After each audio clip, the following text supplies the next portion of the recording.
The 10 C's of survival. Do you know them? Let's find out if I do, actually. Dave Canterbury developed a survival system of things that you should have in your pack, 5 being primary and 5 being secondary C's of survival. I haven't studied because I want to quiz myself and see how well we do. Then I'll grab my 3-day pack, we'll lay it out, and we'll find out how many C's I have in my backpack and where the deficiencies might be. So I think the 5 primaries are calories, candle, container, canvas, and cutting. So you need some sustainment, a way to feed yourself, so your calories. You need a way to cook it, and I think the candle is for fire and for light. You need a container to carry water or to cook in. You need canvas, so a tarp for shelter, and cutting, so you need to be able to process wood. All right, so that's the 5 primary, I believe. Now you also need a canvas needle, so a sewing kit. Ooh, cordage. That sounds like a primary, because you can't put your tarp up without cordage. Well, I'm at 7 out of 10. So I'll look them up real quick, and then we'll go through my bag, and we'll verify. All right, so now that I believe that I've finished these with a 7 out of 10 on the 10 C's of Survival pop quiz, I'm going to put the actual answers right up here. Number 1 is a cutting tool. Number 2 is a combustion device. Number 3 is cover.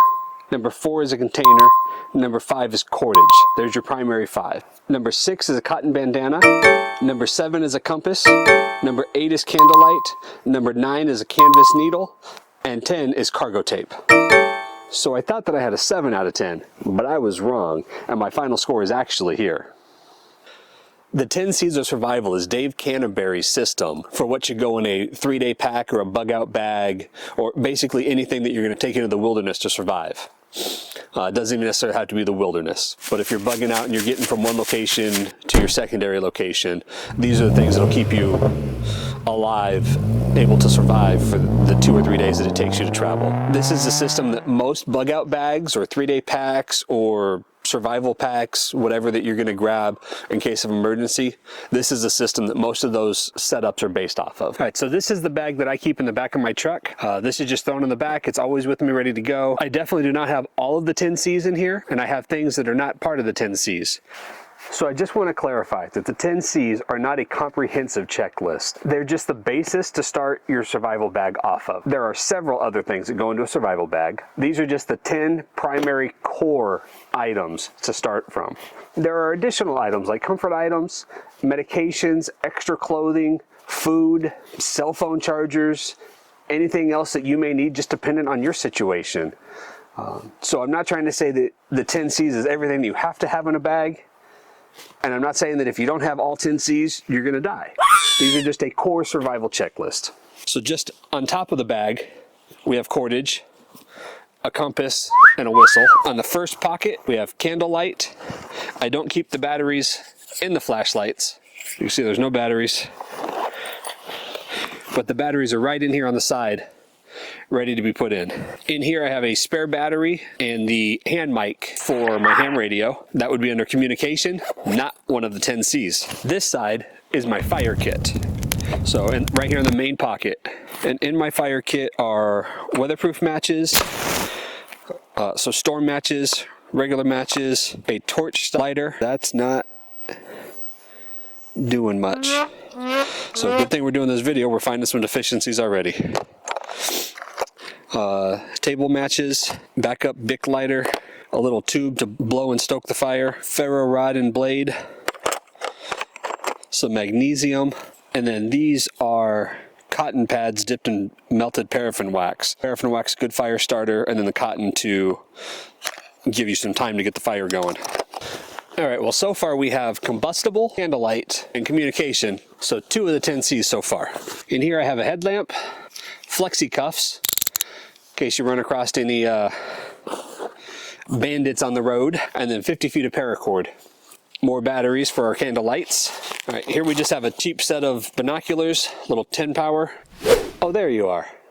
We have a little cup, collapsible cup. So even though it's 2 C's right there, collapsible and cup, not part of the 10 C's, I would not consider this to be part of your container. This is just a comfort item. A little bit of ibuprofen. I'm super white and burn easy, so 50 SPF sunblock, Tylenol, spoon, knife sharpener goes into our cutting tool, a spork with a can and bottle opener, some hand sanitizer, another spork with a steak knife, a big compass to go on the map, and with the compass we have a signaling mirror, earplugs, more hand sanitizer, another ferro rod and striker. There's another saying called 2 is 1 and 1 is none. So many of the items that I have are at least in duplicate. Secondary lighter, so actually tertiary, but because one of our lighters is dead, secondary lighter, and more matches. So we have our main fire kit here, and then we have a few different combustibles here in our medium-sized pouch, and the beginning of some cookware, not one of the 10 C's. All right, now we'll get into the big pouch. And then in here I have some first aid items and a waterproof container. First aid, convalescents, not one of the 10 C's, but something I find very important. So more cookware, again, not part of the 10 C's. For processing firewood, one of my cutting devices. It's a Fisker's power tooth saw. And an axe. And a Mora knife. These things are fairly inexpensive and quite a good tool for processing firewood and other things. Some calories. Extra waterproof jacket. Not extra, but waterproof jacket. Some socks and undies and a t-shirt. This is my water processing kit. This one is a Sawyer Mini based. Dunk the bag underwater, you leave it upside down with the hose attached to your Sawyer Mini, and that'll filter water into a container for you. So this one's a good slow process for like an overnight camp. Not good for quick and on the go, but it's not my only water processing source either. All right, these are a professional backpacker's worst nightmare, but I am not a professional backpacker, I'm not a professional hiker, I'm not a professional camper, I'm not a professional survivalist. But these are heavy metal tent stakes for setting up camp with the tarp. This is a little fold-out cook stove. That's a nice lightweight little way to put up under a pot to do some cooking with. More cutting tool.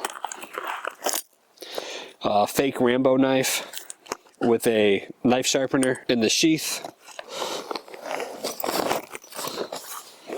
This is both a tarp and a Mylar emergency blanket. So this can be set up as a little bit of cover or wrapped around to reflect heat back into the body. Primary goal when you're surviving is keep your core temperature up to 98. And yes, you're very observant that almost none of this stuff has ever been used. Something we're gonna have to start doing a little more of. So there's our canvas or our cover. Then we have our jet boil. It's not always easy or time appropriate to make a fire.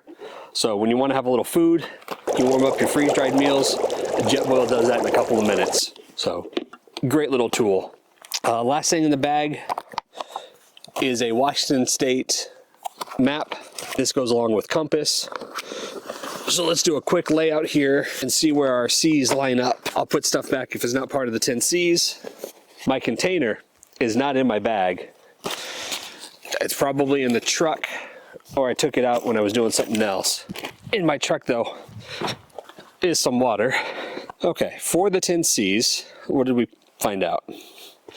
The actual factual 10 C's. C number 1, cutting tool. So we have an axe, a saw, quick easy wood processing knife, and then a little Rambo knife. So we're quadrupled in the cutting, and then I'll count the knife sharpeners in there as well. C number 2 is combustion device. So we have 2 ferro rods, 2 waterproof matches, 2 tabletop matches, 3 lighters, some magnesium. As far as materials are concerned, we're good on combustibles. Where we lack is the skill to make fire. 3 is cover. So we have our canvas tarp. Count that in as well as the stakes for that. And then a little rain jacket, I think we can count as well. So we're okay on cover. That tarp isn't actually very big. Container. Plastic containers are not what we are talking about, even though there's water in here, because you have to be able to cook in the container as well. Cordage. In this pack, I only have one kind, just 160-pound paracord and only 50 feet. The bag that's in the Tesla has several other cords, so I need to cross-level, and that's a deficiency. Cotton bandana. I have some cotton underwear, not quite the same. My schmog is in the garage in a box. Compass. So technically we have one compass that I wouldn't really trust, a second compass that I really don't trust, but a little bit more cordage. And then we have our true compass with signaling mirror, candle light. We have a headlamp. We have a flashlight. All right, let's clean this mess up. Okay, so now that I failed my own pop quiz and my practical exercise, I'm going to take the bag from the Tesla and I'm going to combine products to try to make one whole bag. If I'm ever in a bug out situation or emergency situation, the truck is going to be the first thing that I go for if I'm at home and have to leave. The Tesla needs to build a get home bag. The truck needs a get away from home bag.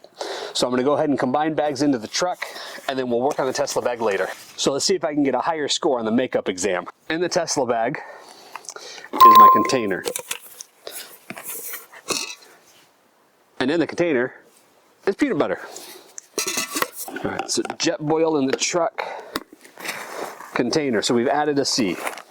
So this bag has 2 spools of 550 cord. I'll put one in here, and I'm gonna take the bank line and put it in here. And I think it's more important to have the cordage in the survival bag.